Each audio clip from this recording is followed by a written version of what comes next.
La décommémoration est-elle une tradition française? Mais qu'est-ce que la décommémoration? C'est tout simplement le fait d'arrêter de commémorer un événement, un personnage historique ou une histoire. Les petits contes de la grotte aux chats. Alors, au-delà du mouvement qui nous intéresse aujourd'hui, et qui est très particulier, ces décommémorations n'ont rien d'exceptionnel. À titre d'exemple, un débat qui pourrait avoir lieu aujourd'hui en France est la décommémoration de l'armistice de la Première Guerre mondiale.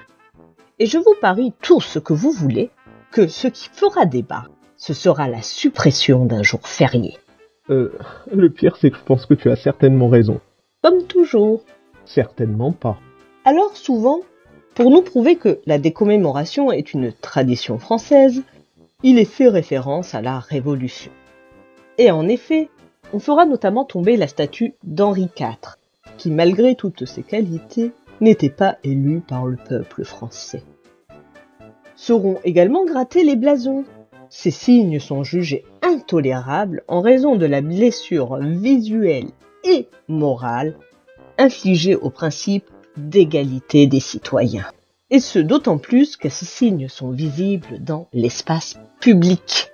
Et généralement, nos petits décommémorateurs d'aujourd'hui s'arrêtent là. Mais continuons l'histoire. Dans un premier temps, le mouvement va se radicaliser. On finira par gratter les blasons même dans les intérieurs. Tu l'avais pas vu le mec? Mais stop, arrêtez de déconner, ouais, c'est quoi? Du coup, posséder ce genre de figurine fait officiellement de toi directement un colon.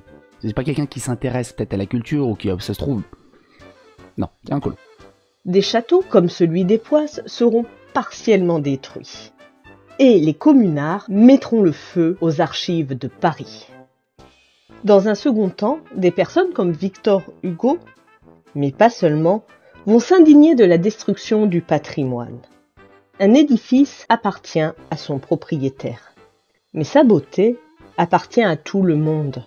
C'est donc dépasser son droit que de le détruire. Victor Hugo. Les statues d'Henri IV et de Louis XIII retrouveront leur place. Les blasons, lorsque cela est possible, seront remis. Mais certaines choses seront irrécupérables. Ainsi, nous ne saurons jamais le nombre de morts à la Saint-Barthélemy, tout simplement parce que les archives sont parties en fumée. Or, dans ce fameux livre « Décommémoration » paru chez Fayard, est mis en exergue plusieurs exemples. Et il est intéressant de constater que les décommémorations qui persistent sont celles qui ont suivi des décommémorations brutales. Et l'on retrouve 3 schémas types. Les colonisations de peuplement, suivies d'une décolonisation. C'est typiquement le cas de l'Algérie. En effet, à l'indépendance, ils rendent les noms d'origine aux lieux et nettoient visuellement l'espace des monuments français. Il faut dire que nous, Français, les avions effacés de manière assez violente et que ce n'est que juste retour de balancier. Deuxième modèle, les colonisations de peuplement qui persistent. En gros, c'est tous les nouveaux mondes, les Amériques, la Nouvelle-Zélande, l'Australie. Aujourd'hui, les aborigènes demandent à ce que soit reconnue également leur culture. Et d'ailleurs, si aujourd'hui ils peuvent le faire, c'est bien qu'ils ne sont plus marginalisés. Le troisième cas type, c'est la fin d'une dictature. En effet, l'un des points communs des dictateurs est de décommémorer de force et rapidement. Et lorsque ces dictatures sont brèves et tombent, que ce soit Napoléon en France, le nazisme en Allemagne, le fascisme en Espagne ou le communisme, cela finit souvent, pour ne pas dire quasiment toujours, par une décommémoration. Cependant, on voit que la décommémoration n'est pas toujours automatique ni immédiate, et dans le cas des colonies, et dans le cas des régimes autoritaires.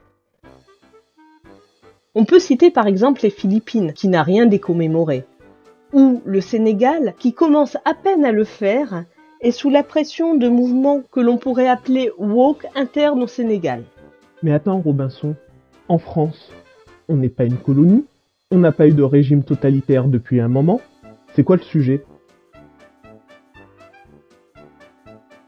Ce qui place le mouvement des woke et des commémorateurs aujourd'hui dans la première vague de décommémoration, qui est, selon eux-mêmes, soit due à une colonisation, soit due à un régime totalitaire. L'un n'excluant pas l'autre.